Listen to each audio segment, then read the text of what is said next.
Hello, everybody. Welcome to Women in Crypto, where we discover the future of money, markets, and payments, and discover the leaders in the new digital economy. And today we have Genevieve Leveille with us, and she's the founder of AgriLedger. Welcome, Genevieve. Glad you're here. Thank you so much. Thank you very much for having me. I'm really glad to be here. Well, thank you. And you've done a lot of wonderful work in the blockchain arena. You're also a global speaker and innovative leader in the blockchain space. And we're really happy to have you here. And so tell us a little bit about what you're doing right now, Genevieve.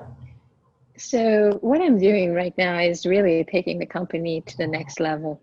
We have finally been able to develop a production version. Obviously, like everything else, the first drawing is never the right one, and you keep making it better and better. And I'm glad to say my team is doing very much that. And we are pushing models and really pushing how the norm of how we interact as human beings, which is really what the gift that we believe blockchain was going to give. So just to put it in context, what we do is we allow for producers. So we're working in the food business. I chose food because one, I love food. I'm a foodie. But second of all, I really do believe that it is something which is emotional and is something that we all understand. If you eat, you are alive. And to me, I say, if you eat food, you are part of agriculture. So starting on that premise, and when you're trying to do complex idea, which I think blockchain can be seen as one of the things, you need to break it and to be able to have people understand. We all understand about not having enough food. We unfortunately also not understand very well about being sick from food. And we are growing children who don't know where our food comes from, or even ourselves, sometimes we don't know where the food comes from. We question, did it come from where it says it is? And therefore, we may choose not to partake, or we may do so in a way which is somewhat suspect for us. So using this technology, we can start harnessing this whole idea of creating what I call real democratization of access to market, access to financial services. Because to me, financial inclusion is not about a bank account. It's not about a wallet, because I can have a wallet and be empty. It is about having the opportunity to fill that wallet with something which is fair. So we have gone in, our first big project is a project that we're running in Haiti, and it is part of a grant that Haiti received from the World Bank. And it actually started 7 years ago. We are the tail end. We are the technology showing now and creating that trust for the new way of working that is coming in, where a producer can now hand his goods over to someone to carry over and then get that to market and then get a bigger share of the proceed. So what we saw in Haiti was normal market. Well, the top price of the market is 14 cents a kg. Okay. The cost, the market in the US is 2 to 250, actually 225 to 250 a kg. And that's without knowing the provenance and the fact that the quality and all the items that need to be taken care of from a regulatory standpoint have been done. So we are evidencing every step of the way, where it's been, who it came from, what's the temperature, what is the amount, all that information. Then all the people in between, transportation, that there's still the logistics service provider, the cold chain, the broker, the importer, all of those individuals get paid, but then they get paid from the proceed rather than they take the proceed from there. So what we saw was actually a 750% increase in revenue for the farmer. So wow, that's just amazing. If you can think about it, it's life-changing. So let And me ask you a question about the democratization of market access. And what does blockchain have to do with that? because not everybody, if we start thinking about it, it's like the hot potato. I have to carry the hot potato and actually move it along. But all I want to do is to put it or to keep it for myself. That creates conflict. So one of the things that blockchain does very well is it creates a sort of consensus. So it's collaboration across to get that hot potato across the line. And everybody's playing because at the end, from a it allows that gamification that then says, we are all going to get paid. We're all going to make money. But if I drop it, it stops with me. Now, what you can then evidence is I'm the one who dropped it, so I'm the one who's accountable. So then you can put a smart contract to keep me accountable. If, let's say, it's in my possession and I've given it to a shipper and it spoiled, I now can go against the insurance for that. So you really start being able to evidence. What would happen before is you'd have an investigation, try to make sure where it's at, or you can't be bothered. And from that sense, it creates better accountability across every single window. And also the data that each is being, because that's another thing. You can, people say, well, you could have this without a blockchain. Yeah, but who's got the data? Is it the person in the middle who then can change it? And you know what? Right. It's not usually done by the person at the top, the responsible one. It's the person who's scared that they're going to lose their job, or there is an outage, or those kind of things. So it's really about creating that opportunity for everyone to participate and to be rewarded for the effort that they make without fear of reprisal, without fear of things going wrong. And one of the things we're going to be looking at later is really working with the arbitration, because now that it's on the blockchain and it's immutable, or distributed ledger technology, it's immutable, you can say, okay, what occurred has been captured.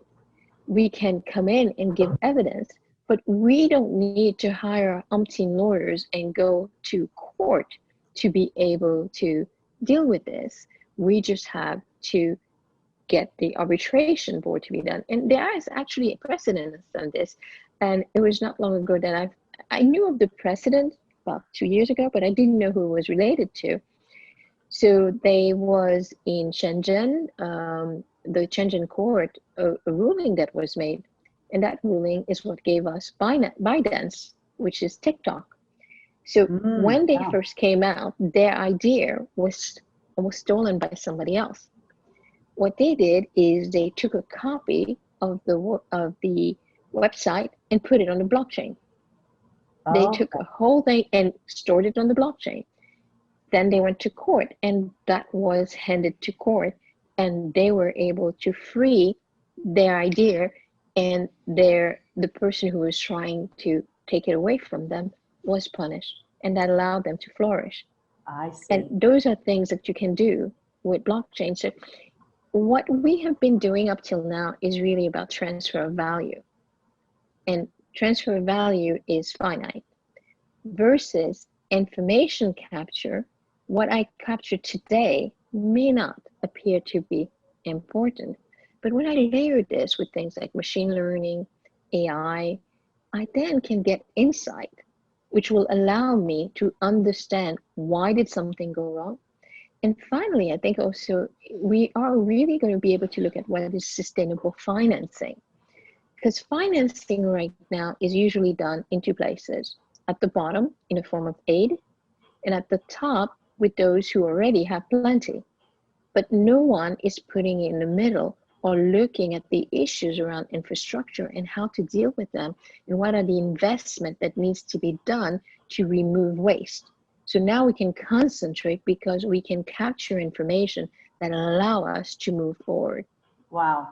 So let me ask you a question going back to the distributed ledger technology and how this is effective So we're able to actually have a process now that moves the goods directly to where they need to go. And earlier you said, even though we can cut a lot of the costs with the intermediaries, there's still a need for an intermediary with what you're doing, but it's just changed. Can you explain that? Yes. So if you think about it, we need marketers. We can't as individuals. So I was talking earlier to someone about this idea of master craftsman. A master craftsman is like a conductor. He knows enough to know what good looks like, but he doesn't know how to do it. But he has to work with others who are really singularly doing that. So when we talk about production, you have a raw product, which many a time, so we demand, or let's say there is a reason for it, that care is taken, that the right item comes to us. So as such, we can't expect, if we expect the packaging, and you know what, I would even go so far as we look for brands in order to be able to trust. So brand can be at the level of a country. It doesn't need to be a company, but it can be at a country. But to brand that, there is going to be someone who understands what are the needs, make sure that those needs are met, and then move them along. What we do right now is we have not one person, we'll have one person in country, another one here, another one here, another one. With the system, you can reduce. So instead of having 5, you might need 2, which means the cost is also lessened because you're not having so many people in between. Yeah. So that's where the blockchain comes in. And I also push a premise to say not everybody needs to have a smartphone or a smart device. You do need a communication device. You do need a cell phone. You need to be able to do SMS. You will also sometimes need to be able in front of someone.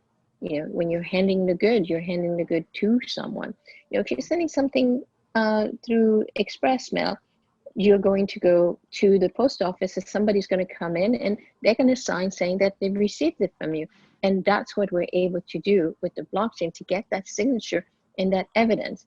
So that's why you can't say, okay, everything is going to be on a one-on-one, because it's not that the one-on-one for us is not about trust, but there's got to be somebody who's carrying it even. Right, and somebody who's going to connect the buyer and seller with this new technology. Exactly. Because it's not fully understood yet as it's being introduced to the marketplace. Yes. Wow, and so Genevieve, how did you get interested in blockchain technology? It was actually just by, I would say, chance. Yeah. So I used to work at Chase Manhattan Bank, as not Chase. Oh, this is not RBS, the other bank. So I was at RBS, and that was when I was taking the leap from huge companies to now starting to work more for smaller companies, 60 people. Mm-hmm. Which, you know, when I had worked for the largest company in the world, which was General Electric. No longer, but at the time it was. And so when I was leaving, somebody told me about this thing called Bitcoin, and I was like, yeah, whatever. It was 2015, February 2015. Yeah. Then I get in the first week of the job, not even the first week of the job, my boss says to me, hey, Kiddo, how would you like to go to South Africa? There's this thing around blockchain, and was Barclays at the time with Asda, and I got to, could you go and find out something about it, because I think they need identity. We are an identity company. She knew the CIO of the bank of Barclays because they had worked together in Australia, and he wanted us to come and help with that. So it was in the room with Stellar, yes. With Jed and Joyce at the time, Simon from FS11, he was still at Barclays at the time, Joe from R3. R3 had just had not even announced, because they didn't announce until July the start of the consortium. So there were about 7, 8 people at R3 at that point. And it was magical, this technology, to create this neobank using the Stellar network to transfer and work with young girls in who would need to learn how to save, have this record that they then could use for their healthcare, buy music. Oh, but that's not it, really. The goal was actually that child's mother or father who owned a shebeen, because this was in South Africa. Okay. So my uncovering of blockchain was in South Africa. Wow. Using this technology to transfer value, but also transfer information to change their access. So that mom with the shebeen could now pay her workers, and so now you were giving them money and this neobank. So it was amazing. Then from there, I spent the summer really discovering everything that we could do, coming up with papers for the OECD, ideas that what could we do? How could you use identity and blockchain? And I sometimes say that, to me, blockchain is like identity on speed, because they're both the same technology, but one is just so much of it, Yeah. which creates a different thing. Identity is X509 on a one-on-one, one key, versus now you tie all these keys together to create the stream of information. So we've gone from taking a picture now to creating a movie. And so it was amazing, because I got to meet Dave Birch, I got to meet some of the best cryptographers in the world, and really talking about it. And this was a magical time, 2015 summer in London, because that was the beginning of it all. And I think at the time you could probably count, because I don't count the miners as the same, but this was really starting to look, how could you use this technology to have a positive impact on the world and change the world? How could you track things to create that trust that then would allow you to remove? And it wasn't just because I think it's very important for people to understand data information is what creates value, not Absolutely. value for value. Yeah, absolutely. And I like what you said, that we've gone from taking a picture in technology to creating the movie, and blockchain allows that to happen. And Yes. and that's through the process or the workflow that's automated now. Exactly. Yeah. Wow. And so AgriLedger is adopting and using the blockchain technology to get goods. And right now, one of your projects is bringing the goods to Haiti. From Haiti.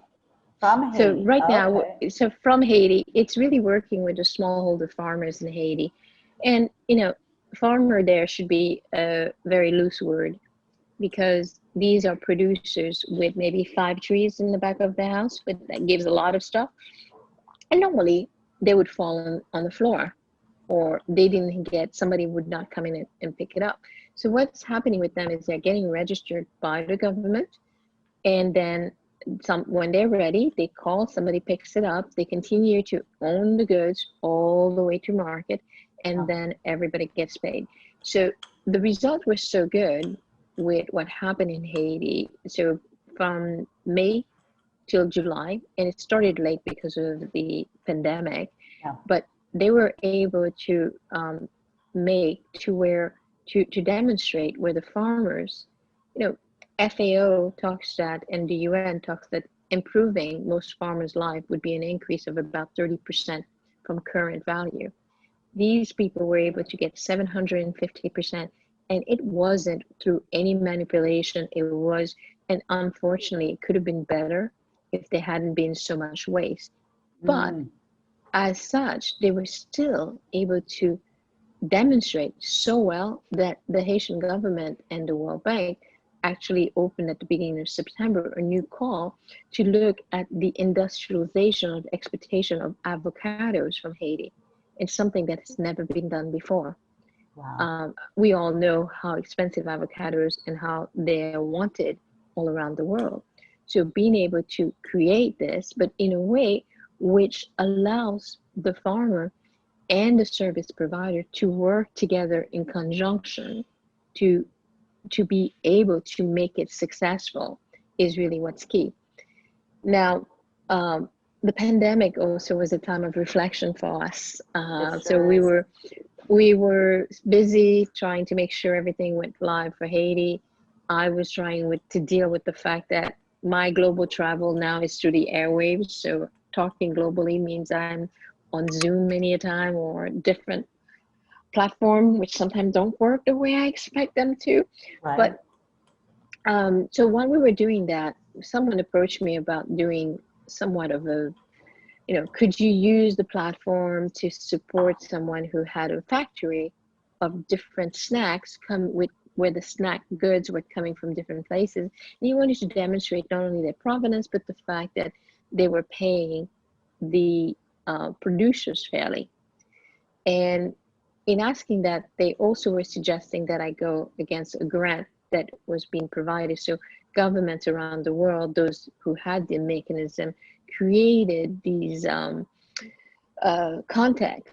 contests where people or companies or startup could go and try to uh, really survive by doing this project. But agriculture is a very difficult one to actually say and trust in agriculture, even though it's seen as a problem in the value chain, it's not seen as the top line.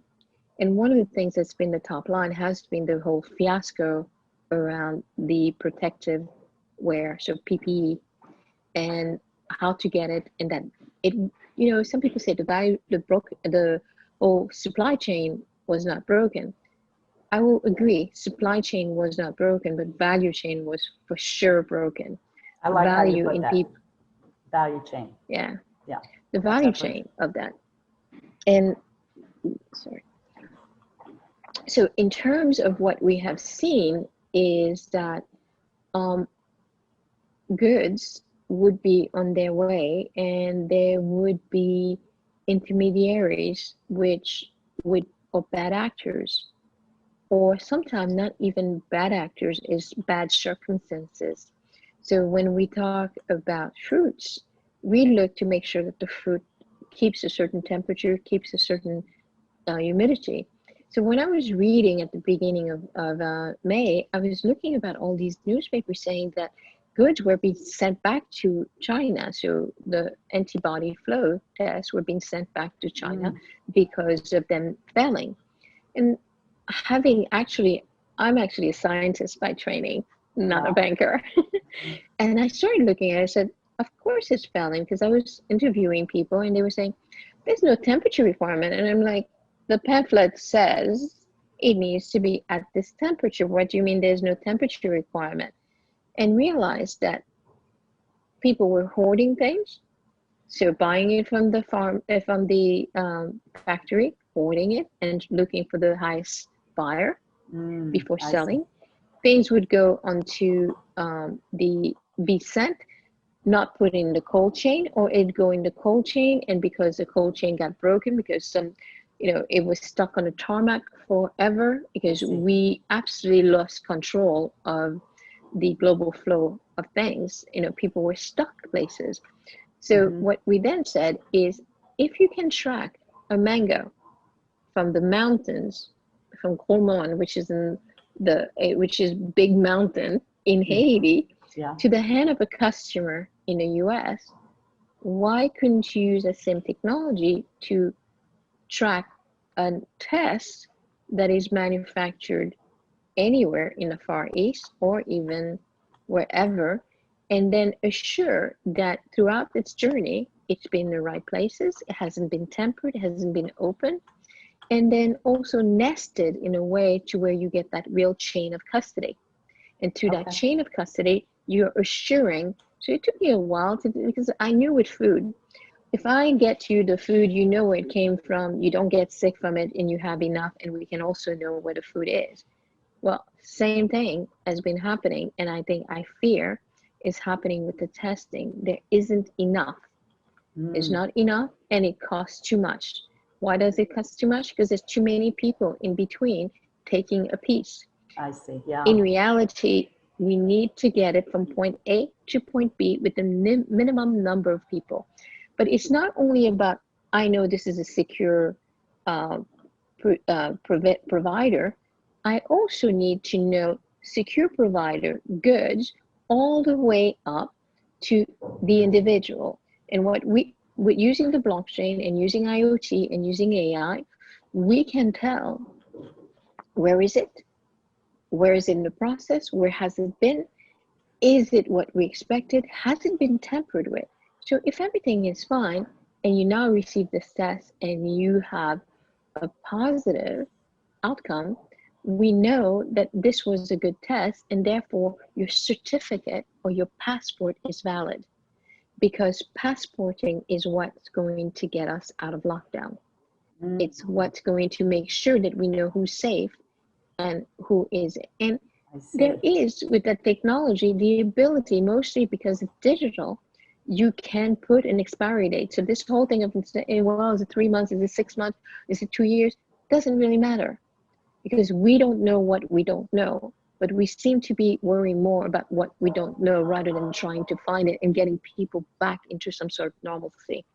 So we are currently finishing POC and pilot. We hope to finish by the end of October, and then we'll be looking to go into production, working with a few of the suppliers and really looking to expand this to more people. And I don't, in reality, it wasn't just because, okay, I'm trying to say we're now jumping the bandwagon of the medical.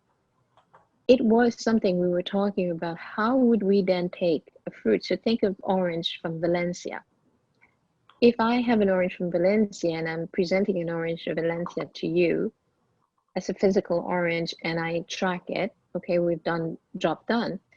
But if somebody's selling you juice and says this juice is made with the orange from Valencia, this is now about a composite. It's about taking that, squeezing it, putting in a bottle, and tracking that bottle to say it is juice from Valencia. Right. And that's the same thing, the same concept. Then you start using this concept of NFC tag or QR code, whichever is necessary, depending on the value of the good, is when you use which part of the technology. And also moving it from age, so you would still have something which basically, while the orange or the batch of orange were a whole, now you evidence that it's gone into this location. From the location, you now have the juice, and the person who's producing that has no incentive to try to cheat, because he's now being rewarded accordingly for providing the right outcome. And this is where I see the possibilities. Yeah, and so it sounds like the blockchain technology itself acts as the quality control. So exactly. There doesn't need to be the stop place of a quality control department. With this technology, we can actually move it along as quality control throughout the process. Exactly. Yeah. What do you think the obstacles of implementing blockchain technology are today? We use very complex language. Those of us in the know do not, we use acronyms. And sometimes I find myself doing that. And we don't, so one of the things I try to do is to tell stories to help people connect with it, and then explain why can't I do it with the way I do it before, and try to get them to understand the level of trust, and that what does immutability, because immutability even itself is a big word. I remember a couple of years ago, I was in Italy and someone introduced me to his daughter. It was at the Phi Institute, and I had a friend with me, and she tried explaining to this little girl what blockchain was. And the kid didn't understand it at all. And I said, we need to start using language that people can understand. So I said to her, let me explain to you. So you see this coat you have on? You say it's green. I say it's aquamarine. With the blockchain, we write down that you say it's green and I say it's aquamarine. And we have denoted that. Now, time goes by and I decide to say it's blue. And you say now it's aquamarine. That also gets recorded. And every time we change our mind or we say something, it's being captured in the system where no one can erase it. So you can just add information. Right. And I think that's a much easier way for people to understand the technology than when we talk about atomic swaps and, tokens and tokens don't exist or this or that. Yeah, it's And a whole new vocabulary. Exactly. And most people do not have the patience, the aspiration, and so they just want to know, how does this make my life better? How does it make it easier for me? What do I get from it? Why do I want to use it? And it's not everybody's going to be able to buy Bitcoin and Ethereum or be interested in it until I say it becomes ubiquitous. The day I can pay for my rent without begging with Bitcoin or Ethereum, that's the day that it doesn't matter. But in between, the technology is more than digital currency. So Right. how do we get that acceptance and how do we make best use of it? And how do we create a much more harmonious world with it is key. Yeah, exactly. Wow. And so I think it's the implementation of not necessarily everybody needing to know all the base of blockchain technology, but what it does and how it can automate or make it more efficient. You know what? Yeah. When I was in Haiti, I sat with the farmers and all I said to them was, this technology will make sure that what is yours comes back to you. That's it. That's it. Yeah, it's the They concept. don't need to know. They don't need to know. All they want to know is what's mine is going to come, and nobody can actually cheat me, and nobody can try to say it's less. Once you have explained that to people, Yeah, they don't really care, because right. at the end of the day, everybody understands how technology makes our life easier, but Sure. they want to understand what's in it for them in that technology. Exactly. Just like plugging the computer in every day. Nobody asks where the electricity comes from.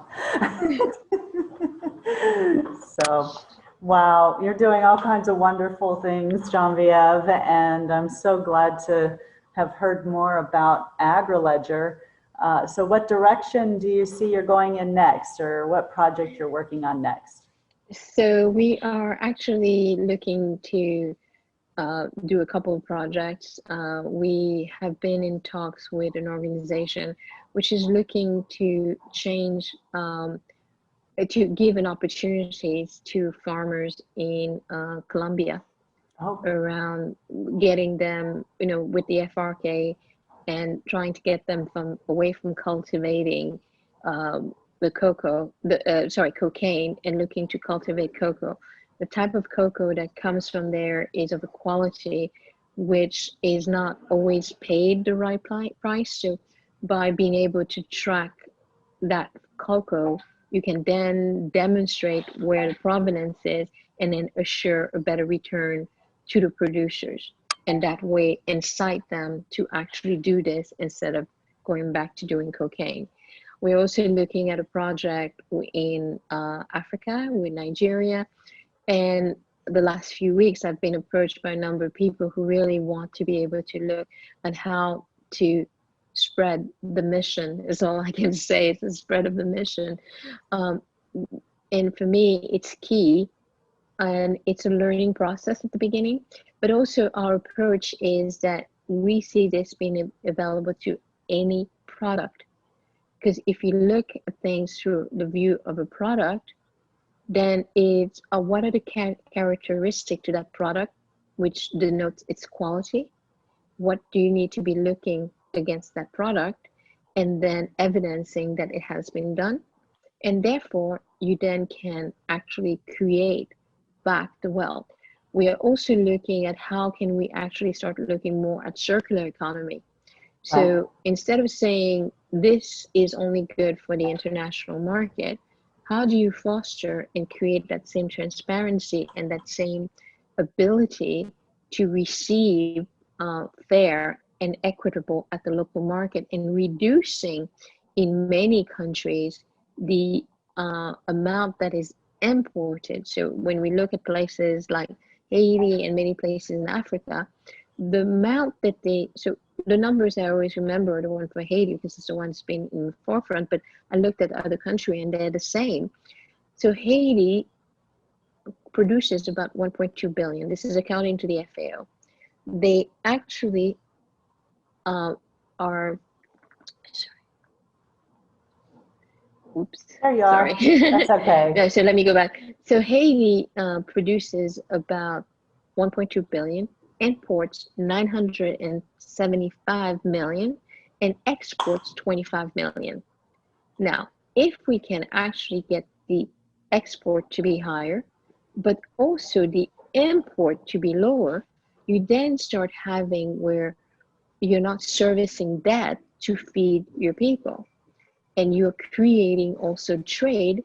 So for me, I call it sometimes compassionate capitalism, which is the idea of really looking at trade and not aid.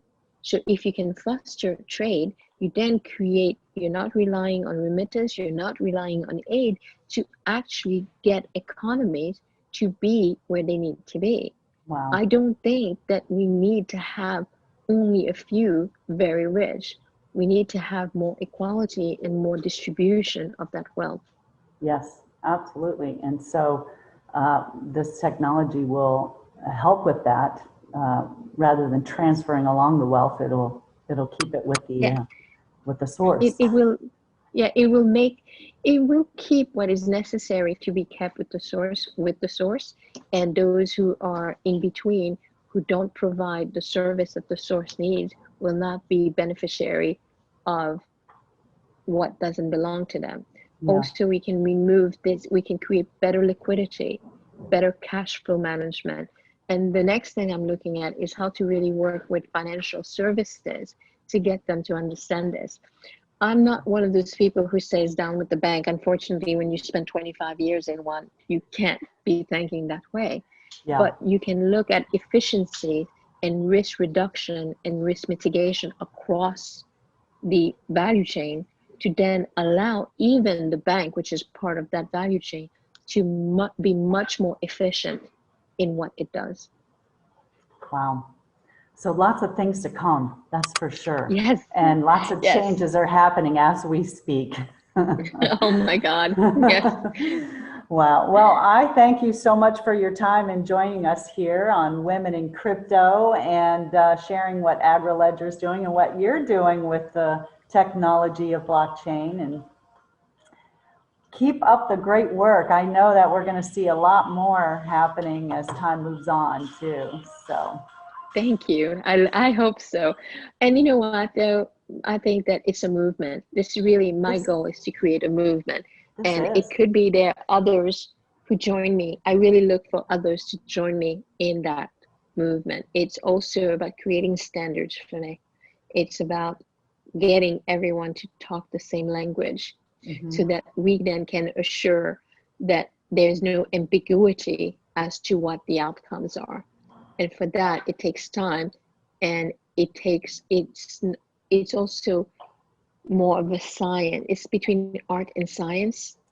So part of it is the discovering, but then perfectioning that is really what's going to take time. And it's going to take more than one of us to do that.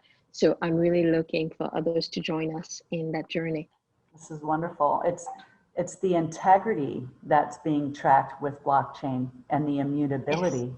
So creating that transaction of trust we all want. Yeah. Well, thank you so much for your time today and your wisdom and your knowledge and expertise. And everybody, thank you so much for joining us. And we are so happy that you're here. And you have a wonderful rest of the day, Genevieve. Thanks for tuning in. Thank you. Thank you so much for having me. It's been such a pleasure. Thank you. Thank you. Bye-bye.